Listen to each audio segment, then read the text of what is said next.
Welcome to another episode of Project Renegade. In this episode, we have a guaranteed increase in horsepower. That's what the box told me.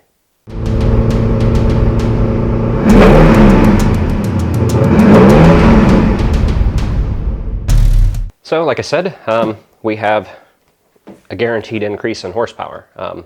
How much horsepower that is, I don't know. But we have a K&N performance air intake system. K&N was actually nice enough to send this to us for Project Renegade.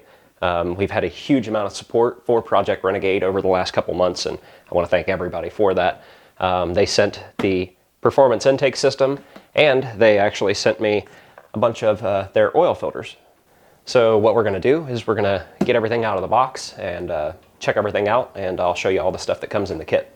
Here's everything that came out of the box. We have all of our tube fittings, of course, our K&N filter, the tube, our heat shield.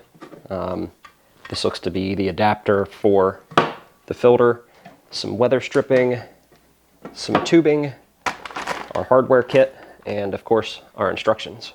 So this seems like it'll be a pretty easy install, so I'm going to get everything moved around and set up, and then we'll get this thing put on. Okay, now we're under the hood, and one of our first steps is going to be to remove the air temperature sensor. It has one of the little red safety locks. Just pull that back and unplug your sensor. Just get it off to the side. And then we're going to remove the air intake tube.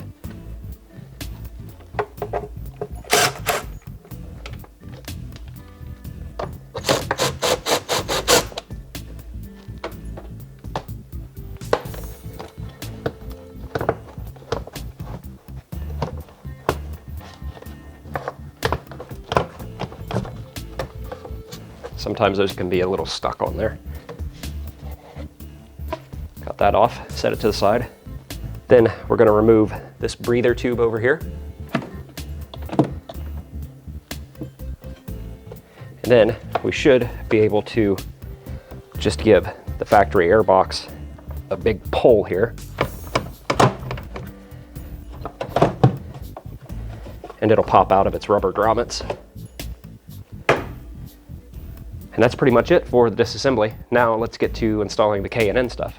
We're going to take this small L bracket that has the slot on one side and just the hole on the other, and we're going to put it on this stud over here. We're going to have it facing towards the front of the Jeep, just like that. But we need to take a washer and put on the stud behind the L bracket so it kind of levels it out, because this stud has kind of like a little bit of a bevel to it. But then we'll stick that on there, and then another washer, and then one of the nylon lock nuts. And then we're going to take one of these rubber spacers slash studs and put on the back side of this bracket. And then again, a washer and a nylon lock nut. Then we're going to take a 10mm and remove this bolt right here in the core support. Then we're going to take this curved kind of bracket here. We're going to install it where we just removed that bolt from the core support, but you want to put down this 1/2-inch spacer first, and then bolt your bracket back down. This bolt already has a washer on it, so you don't need to add another washer. And we'll take our second rubber spacer slash stud, and we'll install it into the bracket just like this, facing over towards where the rubber is facing towards the driver's side. A washer and a lock nut. And then down in here where your cruise control module and bracket is, you need to put a washer over top of the stud and over top of the nut, just to kind of give this something level to set on. If you don't have cruise control and you don't have this bracket in here, instead of setting that washer down, you would use this other 1/2-inch spacer. Now we're going to take the heat shield. They say to go ahead and put the weather stripping on the heat shield while it's outside of the Jeep. I think I'm going to do it inside the Jeep so it's all mounted and a little more rigid, because I don't want to bend it. It's not really flimsy, but I mean, you can move it a little bit, so I'm kind of afraid of bending it while putting the stripping on, so I'm gonna wait until I get it mounted. And it's gonna drop in kind of like this. It'll sit over top of that stud. And that one. And then you can swing this bracket into place to where your bolt comes through. Then what we'll do is go ahead and use another washer and a lock nut. And again, another washer and lock nut down here on your cruise control bracket. And again, another washer and lock nut on the back side of this other spacer and bracket. Okay, and we have our heat shield in place. Now our next step is to take a 15mm and remove this bolt right down in here from your AC compressor. If you don't have AC, then they supplied a big spacer and a new bolt that you can use. And we're going to take our last bracket and install using that bolt. Now we need to take our sleeving, and they're all numbered. This will be shown in the instructions on which one needs to go where. This is going to go onto the throttle body. And then we're going to install the clamp, and then just go ahead and set our other clamp in place for now. Now we're going to go ahead and install the intake tube. If you have an air intake temperature sensor, we are going to have to remove this tube and drill a hole for it. But right now we want to get everything in here and make sure that we have all of our brackets and stuff adjusted correctly before we drill a hole in the wrong place. And then this is where we can move around this bracket down here to get it to line up.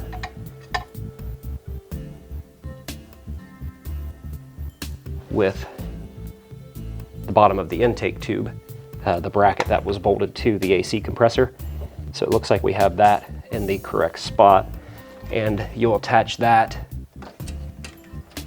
with a washer, a lock washer, and the bolt that they supply. I'm going to go ahead and tighten this clamp down just to make sure everything is in the right position. All right, now what I've done is I've came in here and kind of freed up this harness a little bit so I could actually get this plug over here because it was all relatively tight. It's still tight, but I've got a little bit more room than I had before. And I just took a Sharpie and pulled this over and made a little dot right there where I need to drill the hole.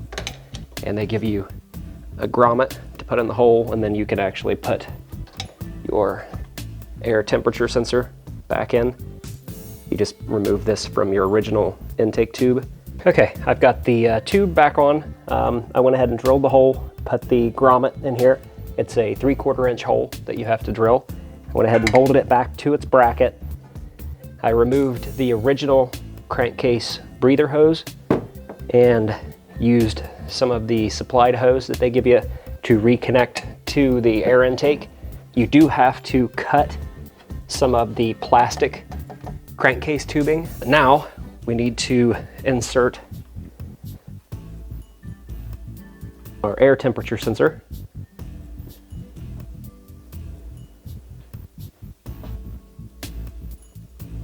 Get that pushed in there, and remember, be careful because this is kind of fragile.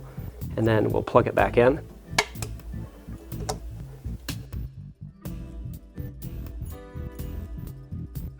Now that I know everything is where it needs to be, I'm going to go ahead and do the weather stripping. Now we just need to assemble our filter.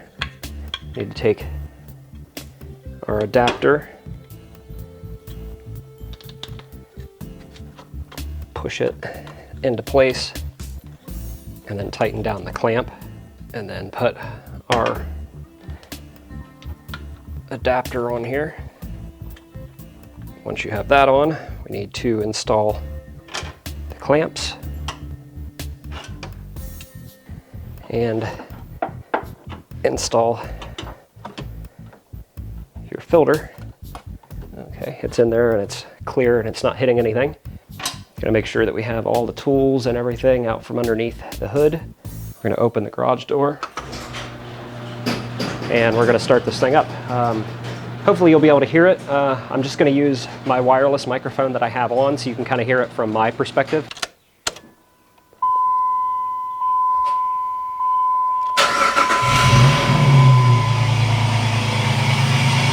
I mean, I can hear a major difference already. That's really, really loud.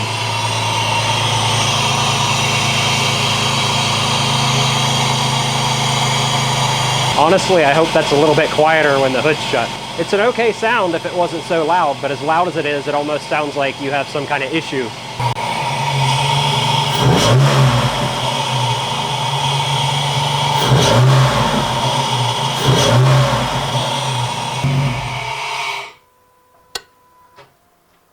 Yeah, that's very, very loud.